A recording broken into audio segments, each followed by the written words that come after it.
ಬಾಗಲಕೋಟೆ ಜಿಲ್ಲೆಯಲ್ಲಿ ಶಾಲಾ ಮಕ್ಕಳ ಹಾಲಿನ ಪುಡಿ ಮತ್ತು ರಾಗಿ ಮಾಲ್ಟ್ ಮಾರಾಟ ಗೋಲ್ಮಾಲ್ ಪ್ರಕರಣ. ಬಾಗಲಕೋಟೆಯಲ್ಲಿ ಶಿಕ್ಷಣ ಸಚಿವ ಮಧು ಬಂಗಾರಪ್ಪ ಪ್ರತಿಕ್ರಿಯೆ.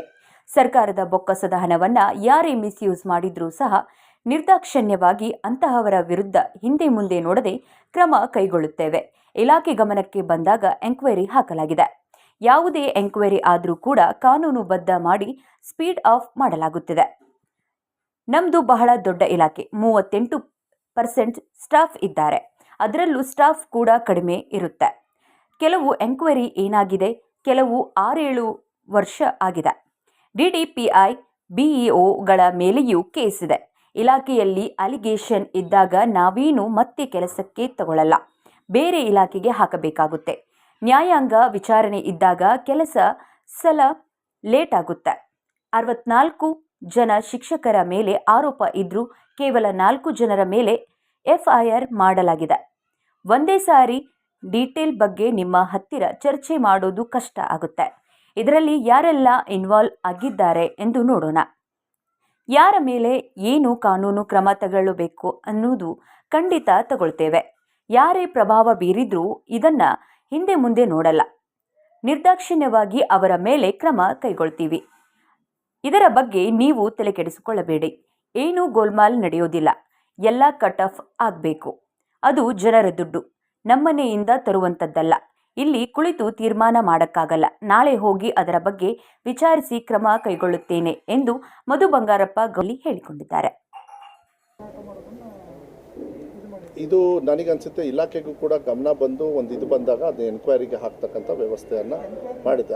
ಅದಾದಮೇಲೆ ಒಂದು ಹೇಳ್ತೀನಿ, ಯಾವುದೇ ಎನ್ಕ್ವೈರಿ ಆದರೂ ಕೂಡ ಕಾನೂನುಬದ್ಧವಾಗಿ ಮಾಡಿ ಅದಕ್ಕೆ ಉತ್ತರವನ್ನು ಕೊಡ್ತಕ್ಕಂಥದ್ದನ್ನು ಸ್ಪೀಡಪ್ ಮಾಡೋದಕ್ಕೆ. ಯಾಕೆಂದರೆ ನಮ್ಮ ಇಲಾಖೆಯಲ್ಲಿ ಏನಾಗ್ತದೆ, ಭಾಳ ದೊಡ್ಡ ಇಲಾಖೆ ನಂದು, 38% ಸ್ಟಾಫು ಎಂಟೈರ್ ಸ್ಟೇಟಲ್ಲಿ. ಒಂದು ಕಡೆಗೆ ಸ್ಟಾಫು ಕೂಡ ಕಮ್ಮಿ ಇರ್ತಾರೆ. ಆದರೆ ಈ ಎನ್ಕ್ವೈರೀಸ್ನ ಏನಾಗಿದೆ, ಕೆಲವು 6 ವರ್ಷ 7 ವರ್ಷ, ಕೆಲವು DDPI BEO ಇವ್ರ ಮೇಲೆಲ್ಲ ಇದೆ. ನನಗೆ ಒಂದು ಕಡೆಗೆ ಕೊರತೆನೂ ಇದೆ, ಇನ್ನೊಂದು ಕಡೆ ಈ ಇಲಾಖೆನ ಈ ಥರ ಏನಾದರೂ ಒಂದು ಅವ್ರ ಮೇಲೆ ಅಲಿಗೇಷನ್ ಇದ್ದಾಗ ನಾವು ಇಲ್ಲ ಬೇಡ ಅಲಿಗೇಷನ್ ಇದ್ದಾಗ ನಾವೇನು ಅವ್ರನ್ನ ಮತ್ತೆ ಕೆಲಸಕ್ಕೆ ತಗೊಳ್ಳೋಕ್ಕಾಗಲ್ಲ, ಬೇರೆ ಇಲಾಖೆಗೆ ಹಾಕಬೇಕು. ಅದಕ್ಕೆ ನಾನು ಈ ಸತಿಗೆ ಅವರಿಗೆ ಮನವಿ ಮಾಡಿದ್ದೀನಿ, ಯಾವುದಾದ್ರೂ ಒಂದು ಪ್ಯಾರಾಮೀಟರ್ಸ್ ಫಿಕ್ಸ್ ಮಾಡಿ, ಏನಾದರೂ ಇಷ್ಟು ವರ್ಷದ ಮೇಲೆ ಆದರೆ ಅನಿವಾರ್ಯವಾಗಿ ಅವ್ರನ್ನ ಸರ್ವಿಸ್ ತೊಗೊಂಡು ಅದನ್ನು ಇಲಾಖೆನ ನೀವು ಯಾವ ರೀತಿ ಒಂದು ಟೈಮ್ ಬೌಂಡ್, ಕೆಲವು ಸತಿ ಏನಾಗುತ್ತೆ ಜುಡಿಷಿಯಲ್ ಎನ್ಕ್ವೈರಿ ಇದ್ದರೆ ಅದ್ರ ಜುಡಿಷಿಯಲ್ ಅಂದಾಗ ಅವ್ರ ಮೇಲೆ ಡಿಪೆಂಡ್ ಆಗಬೇಕಾದ. ಇಂಥದ್ದು ಬಿಟ್ಟರೆ ವೈಯಕ್ತಿಕವಾಗಿ ಯಾವುದೇ ಥರದ ಸ್ಲೋ ಮಾಡಬೇಕು ಅಂತಕ್ಕಂಥದ್ದಲ್ಲ. ಆಮೇಲೆ ಸರ್ಕಾರದ ಬೊಕ್ಕಸದ ಹಣವನ್ನು ಯಾರೇ ಮಿಸ್ಯೂಸ್ ಮಾಡಿದ್ರು ಕೂಡ ನಿರ್ದಾಕ್ಷಿಣ್ಯವಾಗಿ ನಾವು ಭಾಳ ಸ್ಟ್ರಿಕ್ಟಾಗಿ ಹಿಂದೆ ಮುಂದೆ ನೋಡೋದಿಲ್ಲ, ಅವ್ರ ಮೇಲೆ ಆ್ಯಕ್ಷನ್ ತೊಗೊಳ್ತಕ್ಕಂಥದ್ದು ಮಾಡಬೇಕಾಗುತ್ತೆ ಅನಿವಾರ್ಯವಾಗಿ. ಯಾಕೆಂದರೆ ಅದು ಕಾನೂನು ಇದೆ ಆ ರೀತಿಯಲ್ಲಿ. ಇದನ್ನು ನಾವು ಮಾಡ್ತಕ್ಕಂಥದ್ದು ನಾನು ಚೆಕ್ ಮಾಡಿ ಆದಷ್ಟು ಬೇಗ ನಾವು ತೀರ್ಮಾನ ತಗೊಳ್ತೀವಿ.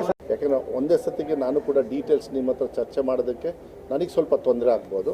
ಆದರೆ ಬೆಳಗ್ಗೆ ಹೋಗಿ ಇವತ್ತು ಹೊರಡ್ತೀನಿ, ನಾಳೆ ಬೆಳಗ್ಗೆ ಹೋಗಿ ಇದನ್ನು ಬರೀ 4 ಜನರಂತ ಏನು ಹೇಳ್ತಾ ಇದ್ದೀವಿ, ಮತ್ತು ಯಾರ ಮೇಲೆ ಕಾನೂನುಬದ್ಧವಾಗಿ ಏನೇನು ಆ್ಯಕ್ಷನ್ ತೊಗೊಳ್ಬೇಕು, ಯಾರು ಇನ್ವಾಲ್ವ್ ಇದ್ದಾರೆ ಅದನ್ನು ನಿರ್ದಾಕ್ಷಿಣ್ಯವಾಗಿ ಮಾಡ್ತೀವಿ. ಅದನ್ನು ನೀವು ಹಿಂದೆ ಮುಂದೆ ನೋಡೋದು ಬೇಡ.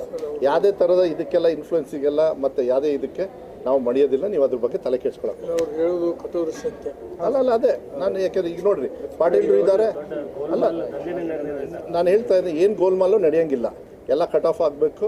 ಜನರ ದುಡ್ಡು ಅದು, ನಾನು ನಮ್ಮನೆಯಿಂದ ತರೋಂಥದ್ದಲ್ಲ. We all are responsible.